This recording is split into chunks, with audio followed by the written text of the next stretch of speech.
Hi guys, welcome to another session of कर लो बात। आज हम लोग डिस्कस करने वाले हैं about a recent supreme court order, जहां पे सुप्रीम कोर्ट ने पर्संस विद डिसेबिलिटीज के रिगार्डिंग कुछ गाइडलाइंस निकाली हैं जो कि इम्प्रिजन्ड है फिलहाल इंडियन जेल्स के अंदर, राइट। तो उस केस का नाम क्या है? केस का नाम है सत्यान नारावूर वर्सेस यूनियन ऑफ इंडिया, ठीक है, जिसके अंदर गाइडलाइंस मिली है ऑफ प्रिजनर्स विद डिसेबिलिटीज, ठीक है। नाउ किन चीजों के बेसिस पे ये सारी गाइडलाइंस को बनाया गया है? डिग्निटी को ध्यान में रखते हुए, प्रिजनर्स की इक्वालिटी को ध्यान में रखते हुए और स्टेट की जो रिस्पॉन्सिबिलिटी है उसको ध्यान में रखते हुए। तो ये पैराडाइम शिफ्ट किस तरीके से आया? पहले हम एक ओल्ड अप्रोच की बात करते हैं, राइट। ओल्ड अप्रोच जो थी वो क्या थी कि वेलफेयर ओरिएंटेड है, ठीक है, और जो थोड़े बहुत कंसेशन मिलने चाहिए कि हाँ ठीक है, अगर कोई डिसेबल्ड है तो उसके लिए मेडिकल रूम में कोई व्हीलचेयर रखी हुई है। अब अगर 10 लोग डिसेबल्ड हैं और आपके पास अथॉरिटीज के हाथ चेयर एक है, व्हीलचेयर, तो कितनी सारी प्रॉब्लम्स हो सकती है। तो ये कुछ इस तरीके के कंसेशन थे जो ऐसा जताते थे कि हाँ कहीं ना कहीं एहसान कर रहे हैं हम लोग कि हाँ चलो ठीक है, अगर आप पर्सन विद डिसेबिलिटी वाले कोई आ गए तो विल लुक इनटू इट कि हम क्या कर सकते हैं। बट रिसेंटली क्या हुआ? रिसेंटली हुआ ये कि जब ये केस आया तो आर्टिकल 14 और 21 को कंसिडरेशन में लिया गया और एक न्यू स्टैंडर्ड डिसाइड किया सुप्रीम कोर्ट ने, जहां पे सुप्रीम कोर्ट ने बोला है कि एक राइट बेस्ड फ्रेमवर्क होना चाहिए जो कि कॉन्स्टिट्यूशनल एक्सपेक्टेशंस के ऊपर बेस्ड हो पूरे तरीके से, राइट। और क्या बोला सुप्रीम कोर्ट ने? कोर्ट ने बोला कि स्टेट की ऑब्लिगेशन है वो इंटेंसिफाई हो जाती है because it exercises complete control over a prisoners movement. Custody limits the movement but does not dilute fundamental guarantees. क्या मतलब है इसका? एक तो सारी की सारी पावर्स जब कोई प्रिजनर जेल चल जाता है तो अथॉरिटीज के पास ही है कि किस तरीके का एनवायरमेंट रहेगा, क्या सारी चीजें वहां पे होगी, इस पे एब्सोल्यूट कंट्रोल होता है स्टेट का, राइट। तो स्टेट की ही ऑब्लिगेशन बनती है कि अगर वहां पे कोई ऐसे प्रिजनर्स आ जाते हैं जो कि डिसेबिलिटीज से सफर करते हैं तो उनकी जो बेसिक फंडामेंटल राइट्स हैं, जो हमारी फंडामेंटल गारंटीज हैं, वो हैम्पर ना हो। कस्टडी से सिर्फ एक चीज होती है कि आपका मूवमेंट रिस्ट्रिक्ट कर दिया जाता है। किसी भी टाइप की कस्टडी, आप कन्विक्टेड है, अंडर ट्रायल है, कुछ भी है, राइट, उससे आपका मूवमेंट जरूर रिस्ट्रिक्ट किया जा सकता है, बट आपकी जो फंडामेंटल गारंटीज है वो हैम्पर नहीं होनी चाहिए। ये था कोर आइडिया इस जजमेंट के पीछे, राइट। नेक्स्ट आ जाते हैं अपन हिस्टोरिकल कॉन्टेक्स्ट के पीछे। नाउ अब आर्किटेक्चर जो रहता है वो सिक्योरिटी का रहता है जेल्स में, ना कि एक्सेसिबिलिटी का। जेल्स इसलिए डिजाइंड है कि हाँ भाई हमको सिक्योर रखने हैं जेल्स, कोई बाहर ना जा पाए, कोई अंदर ना आ पाए, ये सारी चीजें हैं विदाउट देयर परमिशन। बट जो प्रॉब्लम यहाँ पे आती है वो ये है कि ये सारी चीजें एक नॉर्मल ह्यूमन के ऊपर तो बहुत आसानी से एप्लीकेबल हो जाती है, बट वहां पे जब प्रिजनर्स विद डिसेबिलिटीज आ जाते हैं तो एक्सेसिबिलिटी के बहुत सारे इशू होने लग जाते हैं एक नॉर्मल सर्कमस्टेंस में। नाउ यूनिफॉर्मिटी चाहिए आपको सारे जेल सिस्टम के अंदर। अथॉरिटीज को ये चीज इंश्योर करनी होती है कि भैया सब कुछ एक यूनिफॉर्म तरीके से हो रहा है, सबके पास एक इक्वल तरीके की राइट्स है, इक्वल तरीके की लाइबिलिटीज है। जेल के अंदर भी आपके अपने अपने राइट्स एंड लाइबिलिटीज होते हैं ना, इस टाइम पे बाहर आना है, इस टाइम पे जिनके ऊपर कठोर कारावास की सजा है वो लोग इस टाइम पे जाएंगे काम करने, ऑल ऑफ दैट, ठीक है, रिगरस इम्प्रिजनमेंट जिसको हम बोलते हैं। तो ये सारे रूटीन जो अजम्पशंस है ना, ये किस पे बेस्ड है? ये बेस्ड है कि सबके सब एबल बॉडी है, ठीक है, यानी सबके सब केपेबल है, सबके सब नॉर्मल है, किसी को कोई डिसेबिलिटी नहीं है। ये चीज प्रिज्यूम कर लेता है ये वाला फैक्टर, राइट। बट जब हम इस पे आते हैं ओवरसाइट क्या हो जाता है? क्या चीज है जो हम कंसिडर करना भूल जाते हैं कि disability is not a structural concern. आपने बात ही नहीं करी इसके बारे में कि अगर आप यूनिफॉर्मिटी और सिक्योरिटी इन सब चीजों पे ध्यान देंगे तो अगर गलती से कोई ऐसा प्रिजनर आ जाता है जो कि सीवियर डिसेबिलिटी या किसी भी डिसेबिलिटी से सफर करता है तो उस सिचुएशन में क्या होगा इसके बारे में कुछ बताया ही नहीं गया है, राइट। सो कोर्ट का कहना था that prisons were designed for the able bodied, यानी कि जो नॉर्मल है, जो लोग इंडिविजुअल किसी डिसेबिलिटी से सफर नहीं करते हैं, उनके लिए बेसिकली प्रिजन्स डिजाइन किए गए हैं। तो ये सारी चीजों से होता क्या है? It creates a custodial framework that excluded disability as a structural reality. क्या कहना चाह रहा है कोर्ट यहाँ पे? कोर्ट यहाँ पे ये कहना चाह रहा है कि जो आपने अभी का प्रिजन सिस्टम बना रखा है वो पूरे तरीके से इस चीज पे बेस्ड है कि जितने भी लोग आएंगे प्रिजन में वो सब एबल बॉडीड हैं, कोई डिसेबिलिटी से सफर ही नहीं कर रहा है। और इस वजह से जब कोई ऐसा ह्यूमन कस्टडी में आता है जो कि डिसेबिलिटी से सफर कर रहा है तो आपने बेसिकली उस स्ट्रक्चरल रियलिटी को कभी कंसिडर ही नहीं किया, उसको एक्सक्लूडेड मान लिया अपनी मर्जी से, without giving it any reasonable thought, right. अब कॉन्स्टिट्यूशनल वल्नरेबिलिटी की बात जब आती है कस्टडी के अंदर तो क्या प्रॉब्लम है एक तो आपने एक इंसान को लॉकअप में डाल दिया है, ठीक है। अब देखिए दो टाइप के लोग होते हैं, एक तो होते हैं अंडर ट्रायल प्रिजनर्स, ठीक है, और एक होते हैं कॉन्विक्ट्स, ठीक है। तो आपको ये ध्यान रखना होता है कि कॉन्विक्ट्स पे तो चलो एक तरीके से पूरे तरीके से जो लग गया रिस्ट्रिक्शन वो लगना ही है, बिकॉज वो लॉफुली लगा है, बट अंडर ट्रायल प्रिजनर्स पे तो चल रहा है अभी भी।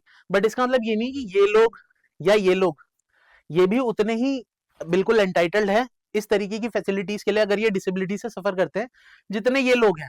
तो एक तो आपने इनकी लिबर्टी तो वैसे ही रिस्ट्रिक्ट हो गई है, बिकॉज जो भी रीजन हो, क्राइम हुआ है या अंडर ट्रायल है, जो भी है, राइट। और दूसरा इनकी फंक्शनल डिसेबिलिटी, कि भैया अब ये लोग कोई सर्टेन टाइप ऑफ एक्शन कर नहीं पाते हैं, इनको कांस्टेंट हेल्प की जरूरत लगती है। तो ये प्रॉपर एक फंक्शनल लिमिटेशन है इनकी बॉडीली मूवमेंट के ऊपर, जिसकी वजह से इनको बहुत प्रॉब्लम आती है। होता क्या है, इससे डबल वल्नरेबिलिटी क्रिएट होती है और स्टेट की जो रिस्पॉन्सिबिलिटी है वो बढ़ती है। यानी ऐसी सिचुएशन में स्टेट को ये नहीं देखना है कि हाँ ठीक है कोई आएगा अगर प्रिजनर विद डिसेबिलिटी, तो हम लोग देखेंगे कि हमको क्या करना है, राइट। इस तरीके से अगर स्टेट सोचने लगेगा तो ये एक ऐसा प्रिजम्पशन क्रिएट कर देता है कि ठीक है पीडब्ल्यूडी वालों के लिए मतलब प्रिजन में कोई स्पेशल फैसिलिटी नहीं मिलने वाली, चाहे से कितनी भी उसकी रिक्वायरमेंट हो, रीजनेबली भी, राइट। मूविंग फॉरवर्ड, तो लीगल फ्रेमवर्क क्या है? सबसे पहला तो ये कि एक कॉन्स्टिट्यूशनल एंकरिंग तो चाहिए कि भैया उनकी राइट टू इक्वालिटी और उनकी right to dignified life secured रहे। अब जब हम इक्वालिटी की बात करते हैं तो आप सबको पता है इक्वालिटी का लिटरल मीनिंग नहीं है हमारे कॉन्स्टिट्यूशन में, it is more about this term,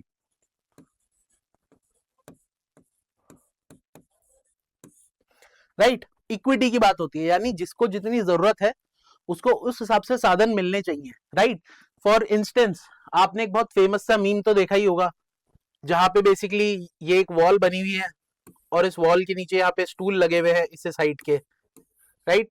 और यहाँ कोई स्टूल नहीं है, बट यहाँ जो आदमी है वो लंबा खड़ा है, बट यहाँ वाला बंदा इतना ही ऊंचा है और ये वाला सबसे छोटा वाला स्टूल थोड़ा मीडियम साइज के इंसान के लिए अवेलेबल है, ठीक है।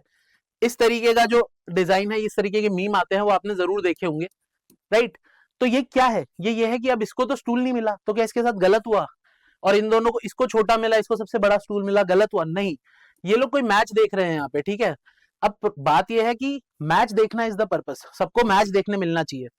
अब जिसकी जो जरूरत है उसके उस हिसाब से आपने एक सिचुएशन क्रिएट करी कि हाँ भाई दो स्टूल है तो किसको कौन सा स्टूल मिलना चाहिए, किसको स्टूल मिलना नहीं चाहिए, इस चीज को आपकी जरूरत के हिसाब से आपको राइट्स मिलना, उसको कहा जाता है इक्विटी, ठीक है।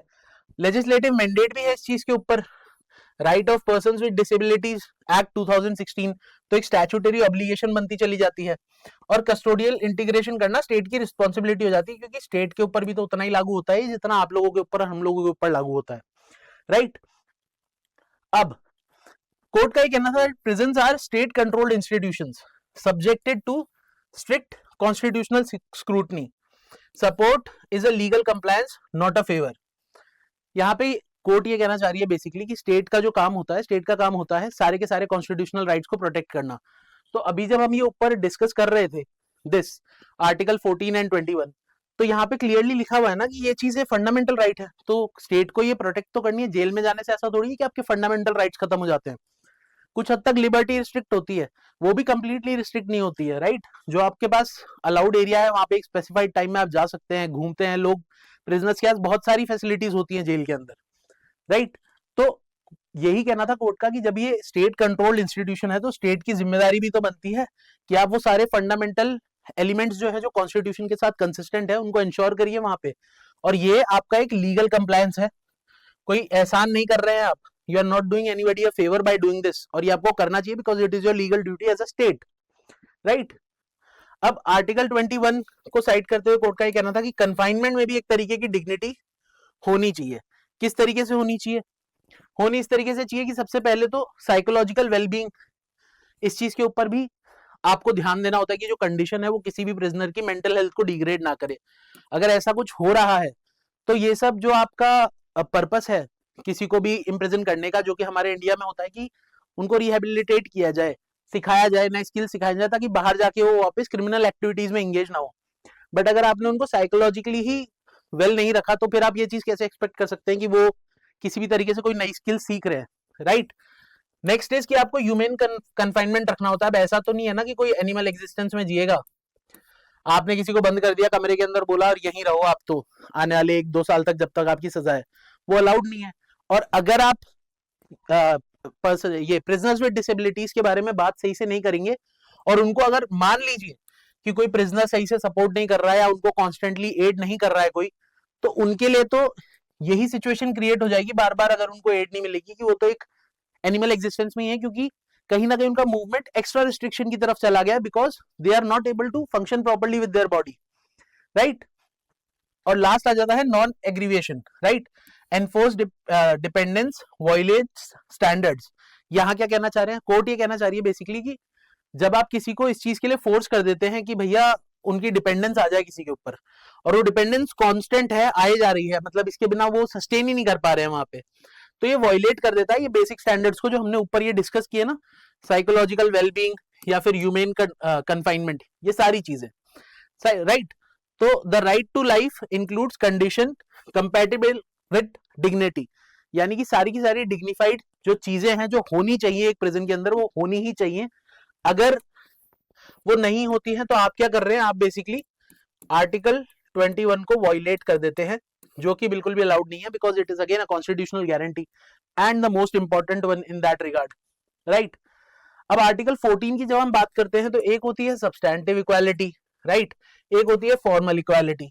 क्या चल रहा है अभी के टाइम पे, अभी के टाइम पे चल रहा है फॉर्मल इक्वालिटी, राइट, कि हाँ कहने के लिए हमने एक व्हील चेयर दे दी है, उस एक व्हील चेयर के बेसिस पे आप इंश्योर करिए कि आपके वहां पे अगर 10 आ जाए, 15 आ जाए, 15 आ गए तो एक और व्हील चेयर दे दी, मतलब जितने लोगों को रिक्वायरमेंट है मेडिकल इक्विपमेंट्स की उतने है नहीं, चीजें सही से प्रिजनर्स विद डिसेबिलिटीज के हिसाब से फ्रेंडली नहीं है प्रिजन के अंदर, लेकिन थोड़ी बहुत उनकी हेल्प कर दी जाती है, किस बेसिस पे, कि हाँ कहने के लिए फॉर्मल इक्वालिटी, हाँ कहने के लिए हमने इक्वालिटी कर रखी है, राइट। तो यहाँ पे क्या होता है, treating everyone the same regardless of their ability, यही हमने भी बात की। इसका आउटकम क्या होता है, एक्सक्लूजन आ जाता है उन लोगों का जो कि डिसेबिलिटी से सफर कर रहे हैं प्रेजेंस के अंदर, और उनको कांस्टेंट डिसएडवांटेज रहता है, राइट। बहुत सारी प्रॉब्लम्स फेस करनी पड़ सकती है अगर कांस्टेंट एड की जरूरत है आपको। लेकिन वहीं हम बात करें इसकी, दैट इज सब्सटैंटिव इक्वालिटी, जिसको अडॉप्ट करने की बात करी है, तो ये है कि आपको अलग ट्रीटमेंट देना चाहिए, जिनको अलग ट्रीटमेंट मिलना चाहिए उनको अलग ट्रीटमेंट मिलना चाहिए। क्यों, क्योंकि हमारे देश में क्या चलता है जो हमने अभी डिस्कस किया, इक्विटी चलती है। इट इज नॉट मेयरली की इक्वालिटी की बात हो रही है, इक्वालिटी इज बेसिकली इक्विटी, जो यहाँ पे कहना चाह रहा है हमारा आर्टिकल 14। तो डिफरेंट ट्रीटमेंट उनको मिलना चाहिए जो डिफरेंट ट्रीटमेंट डिजर्व करते हैं, ताकि इक्वल आउटकम आए। अगर किसी को कांस्टेंट मूवमेंट के लिए व्हीलचेयर चाहिए तो उसके पास व्हीलचेयर 24/7 होनी चाहिए, ना कि इसलिए कि कल को उसको उठा के कहीं आपको ले जाना है किसी मेडिकल इमरजेंसी में तो आपने रखी हुई है। तो जिसको जिस तरीके का ट्रीटमेंट चाहिए वो वहां पे इंश्योर होना चाहिए। इससे आउटकम क्या आएगा, इससे आउटकम ये आएगा कि सबको एक इंक्लूसिव एनवायरनमेंट मिलेगा और सबको एक पार्टिसिपेशन अपॉर्चुनिटी मिलेगी उस प्रिजन के अंदर, जो कि बेसिकली डिजाइन किस लिए किया गया है। प्रिजन का पर्पस क्या होता है कि ये इंश्योर करना कि ये सब लोग किसी तरीके की स्किल सीख के बाहर आए, so that they do not engage in this sort of activities again. लेकिन अगर वो इन सब चीजों में पार्टिसिपेट ही नहीं कर पाएंगे तो कहां से होगी ये सारी चीजें, राइट। तो कोर्ट ने कहा that equality does not require identical treatment, जो हम बहुत बार अभी डिस्कस कर चुके हैं इस लेक्चर में ऑलरेडी। आइडेंटिकल ट्रीटमेंट पर्पस नहीं है, पर्पस ये है कि जो ऑब्जेक्टिव है किसी चीज का वो सबके लिए इक्वल तरीके से फुलफिल हो रहा है या नहीं हो रहा है। जेल का ऑब्जेक्टिव क्या है, रिहेबिलिटेट करना। अगर आप ये बेसिक रिक्वायरमेंट्स उनसे छीन लेंगे कि वो इंक्लूसिव नहीं हो पा रहे हैं किसी ग्रुप के साथ में, या पार्टिसिपेट नहीं कर पा रहे हैं किसी भी तरीके के इवेंट्स या ऑर्गेनाइजेशन में जो कि जेल के अंदर होते हैं, खेल क्विजेज हो सकते हैं, कोई स्पोर्ट एक्टिविटी के अंदर जाके बैठना हो सकता है ऑडियंस की तरह, लेकिन अगर किसी के पास व्हीलचेयर ही नहीं है और उसके पैर काम नहीं कर रहे तो वो इन सब चीजों में किस तरीके से पार्टिसिपेट करेगा विदाउट कॉन्स्टेंट सपोर्ट। और वो जरूरी नहीं है कि आपको मिले जेल के अंदर, because prisoners are not bound to help other prisoners, the state is, right.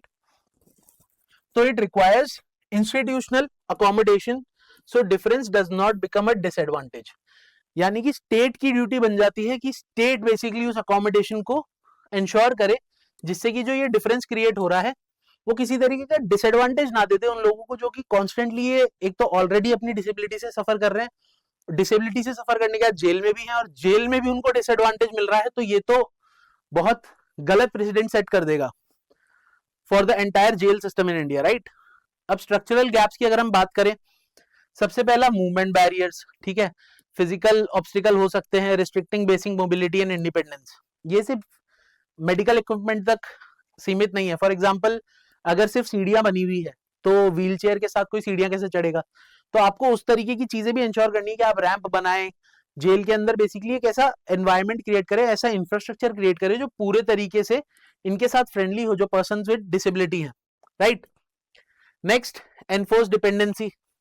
अब अगर रूटीन एक्टिविटी में भी आपको असिस्टेंस चाहिए अदर इनमेट्स की, जो मैंने आपको अभी कहा, जरूरी नहीं है ना, it is not necessary that the other prisoners are going to help you, it can happen और इट मे नॉट हैपन।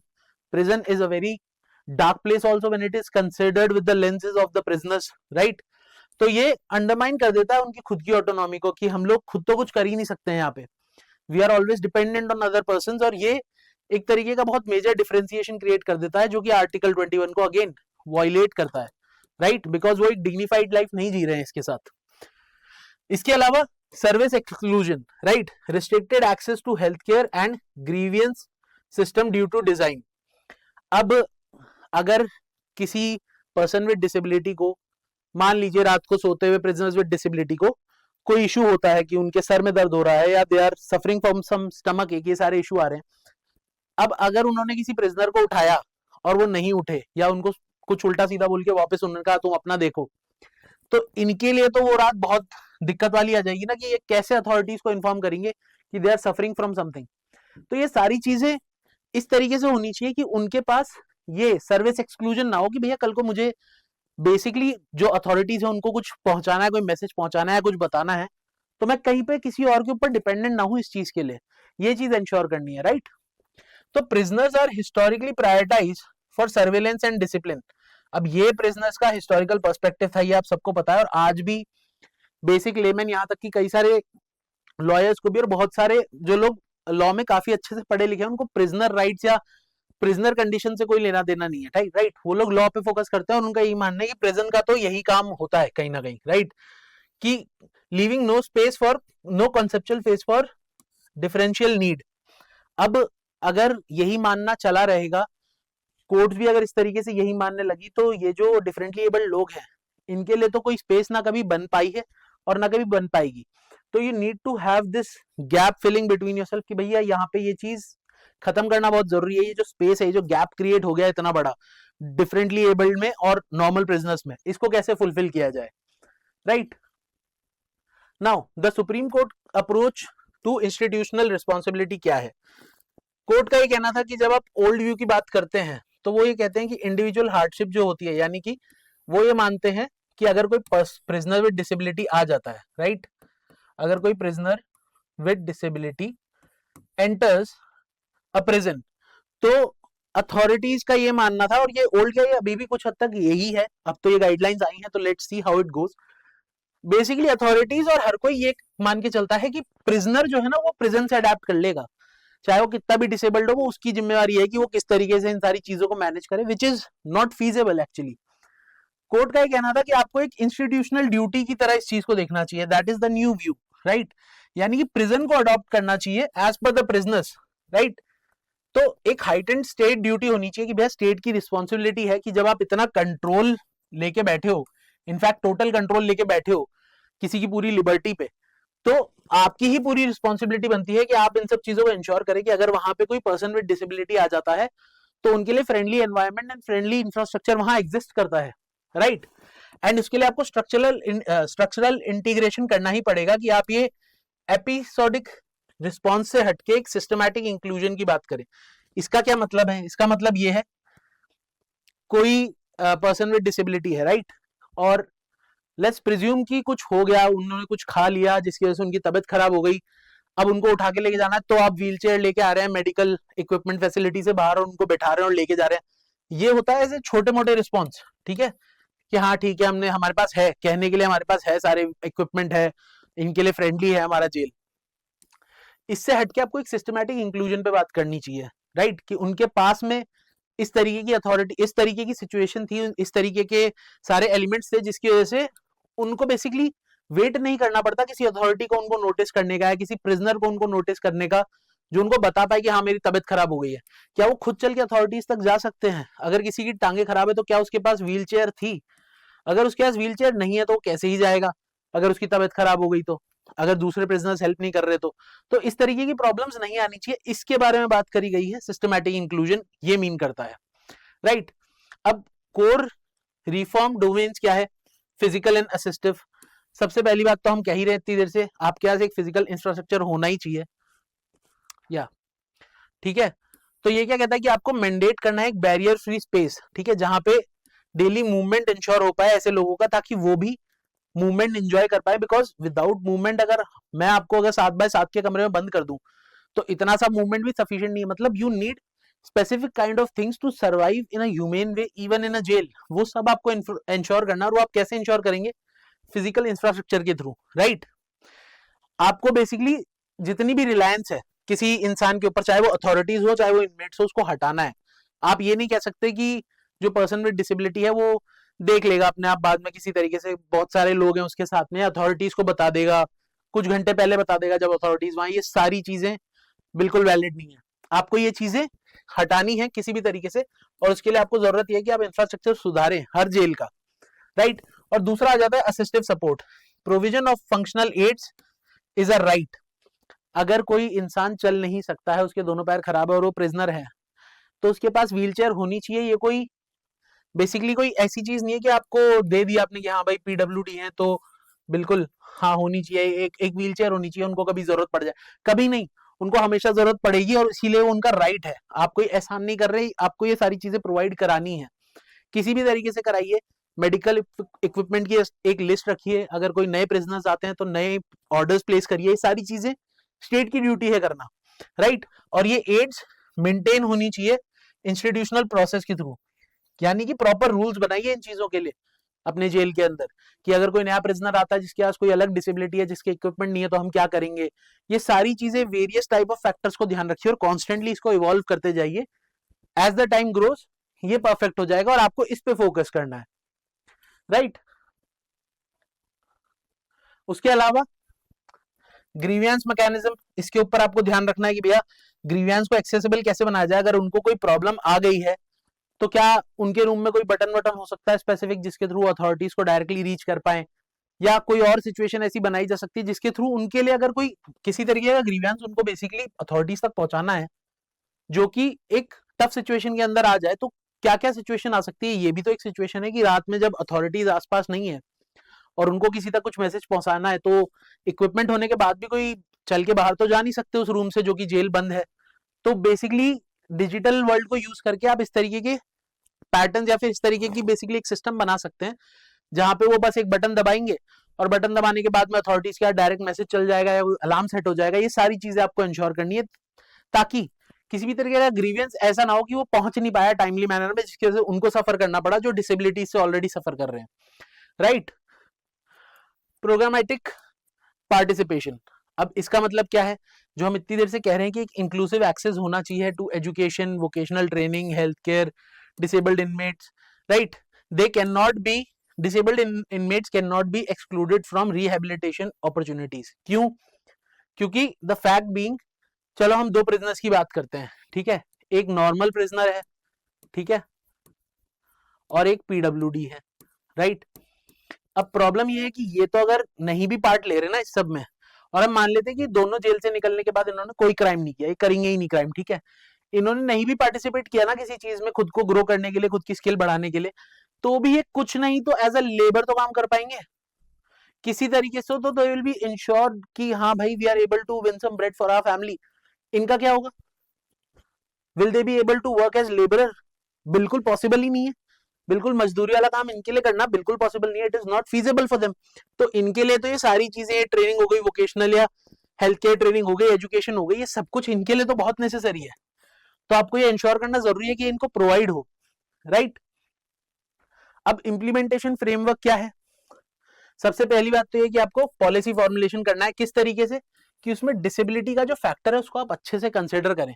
आपकी पॉलिसी ऐसी नहीं होनी चाहिए कि आपने डिसेबल्ड प्रिजनर्स को या डिसेबल्ड पर्संस को काउंट ही नहीं किया उस पॉलिसी के अंदर, और आपने पॉलिसी बना दी इस बेसिस पे, जो कि अभी तक चली आ रही है कि हाँ भाई जो आएंगे वो तो सब नॉर्मल बॉडी एबल्ड ही होंगे, कोई प्रॉब्लम तो होगी नहीं, कोई डिसेबिलिटी तो होगी नहीं उनको, राइट। ये जब आप कर लेंगे तो आपको ट्रेनिंग देनी पड़ेगी अपने स्टाफ को, उनको सिखाना पड़ेगा कि किस तरीके से आपको इनके साथ डील करना है, किस सिचुएशन में किस प्रोसीजर को फॉलो करना है, ये सब कुछ आपको बताना पड़ेगा। इसके बाद आपको ये मॉनिटरिंग भी करनी पड़ेगी कि ये जो स्टाफ है जिनको आपने ये सारी की सारी ट्रेनिंग दी है, ये इसको कितना अच्छे से फॉलो कर रहे हैं। Because let's be very fair about it, जितना नीचे की पोजीशन होती है अथॉरिटी में, उतना ही इस तरीके की चीजों की तरफ जो सेंसिटिविटी होती है वो कम होती चली जाती है। तो अब आईजी साहब तो आएंगे नहीं ना नीचे प्रिजनर्स का ध्यान रखने की, सब सही चल रहा है नहीं चल रहा है, तो वो किस तरीके से होगा, वो इस तरीके से होगा कि मॉनिटरिंग चलती रहे, there should be constant monitoring, right. और लास्टली इस चीज को आप एवरीडे प्रैक्टिस करते जाएं। Once you are doing this everyday, you are evolving the policy, नई नई चीजें आती है तो आप नए नए रूल्स बनाते हैं ताकि बाद में प्रिजन को इन चीजों के बारे में दिक्कत ना हो। ये सारी चीजें आप फॉलो करेंगे तब आप एक तरीके से एक प्रॉपर अपनी कॉन्स्टिट्यूशनल ऑब्लिगेशन को निभाएंगे, राइट। अब इसमें रोल ऑफ ट्रेनिंग क्या है?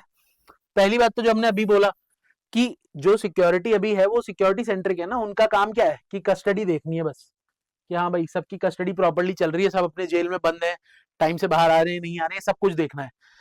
इससे हटके आपको यहाँ पे आना है कि आप राइट्स प्रोटेक्ट कर पाए।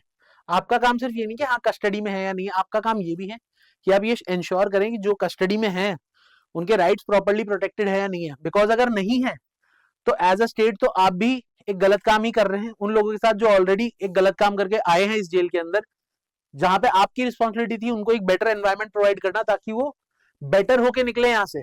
You are basically creating a situation जहां पे वो लोग कुछ भी नहीं कर पाएंगे अपनी लाइफ में आगे जाके, और हो सकता है आगे जाके वापस से क्रिमिनल एक्टिविटीज में ही इंगेज करें, राइट। तो इम्प्लीमेंटेशन के लिए जैसा हमने कहा रोबस्ट पर्सनल डेवलपमेंट प्रोग्राम्स चाहिए, चाहे वो ट्रेनिंग हो चाहे वो उन प्रिजनर्स का ही डेवलपमेंट प्रोग्राम हो, करना जरूरी है, राइट। गोल क्या रहेगा? इंटरलाइज करना है डिसेबिलिटी सेंसिटिव प्लानिंग को एक कल्चर की तरह, ठीक है, कस्टोडियल गवर्नेंस में। यानी कि जब आप डिसेबिलिटी की बात करते हैं तो from the most subordinate level, ठीक है, जो बेसिक गार्ड कांस्टेबल भी होता है ना एक जेल के बाहर, वहां से लेके ऊपर तक everybody should be sensitive with respect to the planning for the prisoners with disabilities, क्योंकि उनके पास ऑलरेडी बहुत डिसएडवांटेजियस पोजीशन है।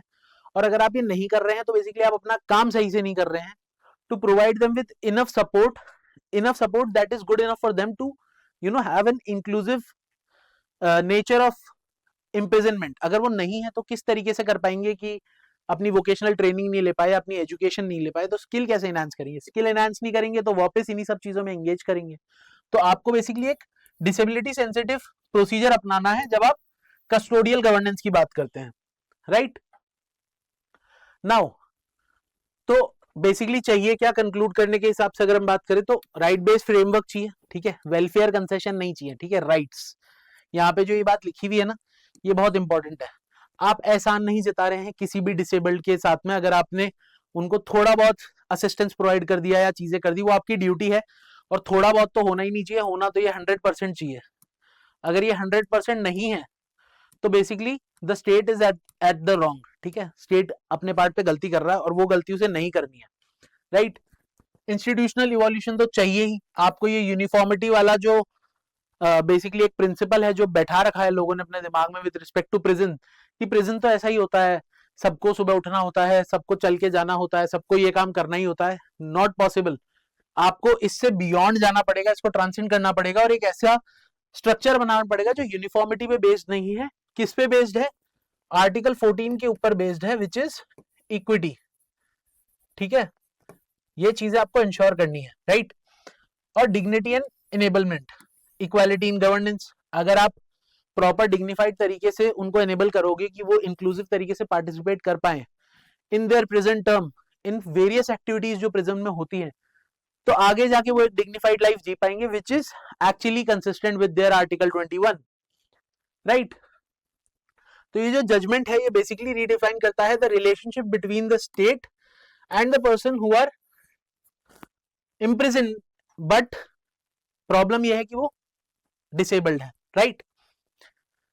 सो यहां पे सुप्रीम कोर्ट ने एक लाइन बोली थी which is a prisoner loses their liberty not their humanity, right. इसको आपको ध्यान में रखना, बिकॉज अगर आप उनसे ह्यूमेन कंडीशंस छीन लेंगे तो लिबर्टी का लॉस ये नहीं होता कि आप ह्यूमन कंडीशन का लॉस, एक नॉर्मल इंसान को आप क्या नाली का पानी थोड़ी पिलाते हैं जेल में, नॉर्मल पानी पिलाते हैं ना, बिकॉज वो ह्यूमेन है। तो उनके लिए ह्यूमैनिटी का जो ये पर्पस है ना, ये थोड़ा सा अलग है।